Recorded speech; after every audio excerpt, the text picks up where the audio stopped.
Baik, Assalamualaikum warahmatullahi wabarakatuh. Oke, kali ini eh, saya akan menjelaskan mengenai apa itu perbedaan dari pivot table dan juga power pivot. Oke, di sini tuh untuk dari yang pertama, saya akan menjelaskan mengenai pivot table. Nah, pivot table itu sendiri adalah sebuah alat canggih untuk menghitung, di mana selain menghitung, kita bisa meringkasnya dan menganalisis data yang memungkinkan untuk dilihat perbandingan pola dan tren dalam sebuah data. Biasanya, pivot table ini digunakan untuk analisis data sederhana dan interaktif dari satu sumber data atau tabel. Nah, di sini dapat rekan-rekan lihat bahwa telah ditampilkan data ini adalah data eh, order atau pembelian dari sebuah produk kopi, di mana di sini terdapat order ID, order date, customer ID, product ID, dan kuantitinya. Oke, di sini yang pertama, saya akan menjelaskan mengenai cara membuat pivot table itu sendiri, di mana kegunaan untuk dari pivot table ini kita bisa melihat data yang kita perlukan saja, atau eh, dari banyaknya data kita bisa memfilter data-data mana saja yang dapat kita lihat. Oke, yang pertama kita bisa buka dari di sini, di insert ada pivot table. Untuk tabel rentangnya kita bisa blok untuk seluruh tabel ini, kemudian klik OK. Nah, maka akan muncul bidang pivot table di bagian kanan. Oke, di sini. Nanti pivot table-nya akan muncul di bagian sini. Untuk kegunaan dari filter, kolom, baris, dan nilai, ini tuh kita dapat drag misalnya untuk baris, kita bisa membuat customer ID. Kita bisa langsung aja drag ke sini. Drag ke sini, habis itu untuk nilainya mungkin kita bisa menggunakan nilainya tuh adalah kuantitinya. Jadi kita bisa tahu berapa jumlah pembelian dari kopi oleh si customer ini. Kuantitinya bisa kita drag langsung ke sini. Lalu untuk kolom mungkin kita bisa melihat date di mana mungkin date-nya nih bisa kita gunakan untuk di kolom. Bentar. Oke. Nah, di sini kita juga bisa memilih apakah dia tahun, apa kita menggunakan kuartal atau bulan. Di sini saya ingin menggunakan tahun aja. Kita bisa hapus bidang buat yang lainnya. Nah, jadi output yang dapat dilihat adalah kita bisa melihat jumlah eh, pemesanan kopi di tahun 2019, 2020, 2021, dan 2022 oleh customer ID yang ini. Lalu mungkin untuk di filter kita tuh bisa melihat kita bisa meletakkan misalnya kayak kuartal dan bulan. Mungkin kita bisa melihat di bulan ini, bentar, di bulan Maret. Nah, kita bisa melihat ternyata di bulan Maret itu di 2019 itu ada customer ID Haki itu memesan 4 dan kemudian yang lainnya juga seperti itu. Untuk kuartal mungkin kita bisa melihat untuk kuartal pertama di tahun 2019 di bulan Maret seperti itu. Kita juga bisa kalau misalnya ingin menghapus lagi, kita pilih aja langsung hapus to delete.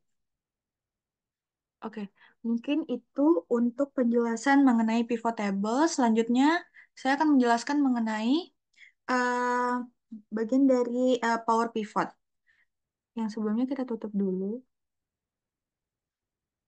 Oke, untuk power pivot di sini sendiri, eh, artinya adalah add in the Excel, di mana kita tuh bisa menggunakan power pivot ini sendiri untuk melakukan analisis data yang membuat model data menjadi semakin canggih, di mana tujuan dari Power Pivot itu sendiri adalah menggabungkan data yang jumlahnya besar, yang biasanya tidak bisa ditangani oleh pivot table biasa, itu bisa ditangani oleh Power Pivot, di mana tabel yang kita gunakan itu bisa membuat relasi antar tabel, seperti pada basis data relasional. Jadi dengan bahasa sederhananya adalah, misalnya kalau pada pivot table itu digunakan satu data digunakan satu data untuk melihat dari pivot table-nya itu sendiri. Namun kalau untuk dari power pivot itu tuh kita bisa melihat dari gabungan beberapa data. Kita langsung masuk aja ke contohnya. Sebelumnya untuk power pivot sendiri jika belum muncul di Excel, kita bisa memunculkannya melalui file, kemudian melalui opsi. Di sini tuh ada add-in. Kemudian di sini ada add-in Excel, kita ubah jadi add-in com, jalankan. Lalu kemudian centang bagian Microsoft Power Pivot for Excel. Jika sudah, oke. Maka bagian Power Pivot akan muncul di bagian atas ini. Oke, selanjutnya mungkin kita bisa langsung saja Power Pivot, kemudian kelola atau manage. Jadi kali ini kita telah masuk bagian dari Power Pivot, kemudian kita bisa mengklik bagian beranda. Di sini kita bisa menambahkan data dari, di sini ada pilihan data dari database, kemudian dari layanan data, sumber lain. Jadi maksudnya di sini adalah untuk dari database itu kita bisa mengambil dari SQL Server, dari Access atau maupun layanan analisis dari Power Pivot itu sendiri.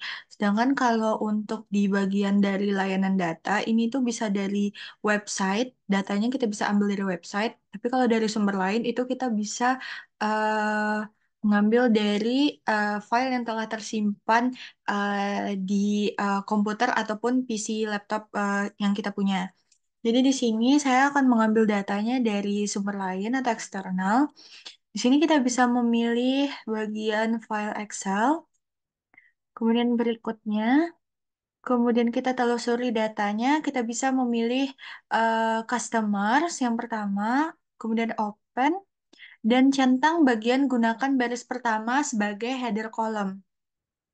Berikutnya, kemudian kita bisa pratinjau dan filter untuk melihat apakah tampilannya telah sesuai. Ternyata tampilannya telah sesuai ya rekan-rekan, di mana di sini headernya tuh sudah ada namanya seperti data aslinya. Kemudian klik OK dan selesai. Apabila telah selesai, kita bisa tutup. Kemudian kita bisa menambahkan kembali datanya sama seperti yang tadi. Kita buka di beranda, kemudian dari sumber lain. Kita bisa kembali buka di file Excel, kemudian berikutnya. Kemudian kita telusuri filenya, kita browse, kemudian ada kita pilih. File yang kedua, itu ada file orders. Kemudian kita klik open. Kemudian kita centang kembali, gunakan baris pertama sebagai header column. Kemudian berikutnya. Nah, di sini kita bisa mencentang yang bagian atas, orders. Lalu kita ke bagian pratinjau dan filter untuk melihat apakah telah sesuai. Ternyata telah sesuai, headernya sudah muncul. Kemudian klik OK, selesai, dan tutup. Oke, kali ini saya ingin menambahkan datanya satu lagi. Sama seperti tadi, kita ke beranda dari sumber lain, lalu masuk ke file Excel, berikutnya. Lalu kita browse, kita cari, kita masuk ke data yang ketiga, yaitu data products, kemudian open, kemudian centang, jangan lupa untuk gunakan baris pertama sebagai header column, kemudian berikutnya kita bisa pratinjau kembali apakah telah sesuai, ternyata telah sesuai, kemudian klik OK, kemudian kita centang bagian ini, lalu klik selesai. Apabila telah selesai, kita bisa tutup. Oke. Di sini tampilan dari Power Pivot itu sendiri itu mirip dengan Excel ya rekan-rekan, di mana ada sheets bagian customers, bagian orders, dan bagian products dari ketiga file yang telah kita input tadi. Kemudian, sesuai dengan tujuan dari Power Pivot itu adalah menggunakan relasi antar tabel, di mana tiga tabel ini akan kita buat relasinya. Namun sebelum itu, kita harus mencek dulu apakah ada kolom kosong di bagian tabel. Ternyata masih ada kolom kosong ya di bagian seperti postcode. Ini nggak ada sampai ke bawah nih. Jadi kalau kolomnya kosong bisa kita hapus aja. Kita tarik kursornya sampai ke atas, lalu sampai muncul bagian panah hitam seperti ini. Kemudian kita klik langsung dan kita bisa delete-nya. Oke. Untuk bagian orders itu kan ada banyak nih kolomnya. Kita bisa tarik ke atas lagi, kemudian kita bisa langsung drag aja kolom-kolom yang akan dihapus. Kemudian kita langsung bisa delete dan ya. Oke, untuk bagian products apakah ada? Tidak ada. Oke, setelah seluruh kolomnya tidak ada yang kosong atau terisi semua, maka kita bisa lanjut ke beranda. Di beranda kita kali ini itu tampilan yang rekan-rekan lihat itu adalah tampilan data. Nih, tampilan data. Namun untuk membuat relasi dari hubungan antar tabel, kita tuh bisa pindah ke tampilan diagram. Oke, kali ini untuk di tampilan diagram itu sendiri, cara membuat relasinya itu cukup gampang. Mungkin pertama rekan-rekan bisa menarik dulu untuk melihat seluruh kolomnya agar tidak ada yang tertutup, seperti ini. Oke, setelah itu rekan-rekan dapat melihat untuk di customers, orders, dan products itu tuh memiliki data yang sama itu di bagian mana aja yang bisa kita buat relasinya. Misalnya untuk di customer ke orders itu ada sama-sama memiliki customer ID. Customer ID. Oleh karena itu, kita bisa membuat relasi dari customer ID di customers dengan customer ID yang ada di orders. Cara membuat relasinya cukup gampang, kita klik saja, lalu kita langsung bisa ngedrag, maaf, di customer ID, lalu kita bisa ngedrag langsung customer ID-nya dengan double klik, lalu kita tarik ke customer ID. Oke. Nah, setelah itu, kita bisa membuat juga hubungan antara orders dengan products, di mana orders ini sendiri memiliki product ID. Dan di products, dia juga memiliki tabel kolom untuk product ID. Lalu kita bisa kembali membuat relasi seperti caranya sama seperti tadi. Kita tarik sesama produk ID. Oke, kali ini udah sesuai ya. Dari customer ke orders itu ada customer ID. Dan dari orders ke products itu ada sama-sama product ID. Mungkin sekian dari penjelasan mengenai pivot table dan power pivot.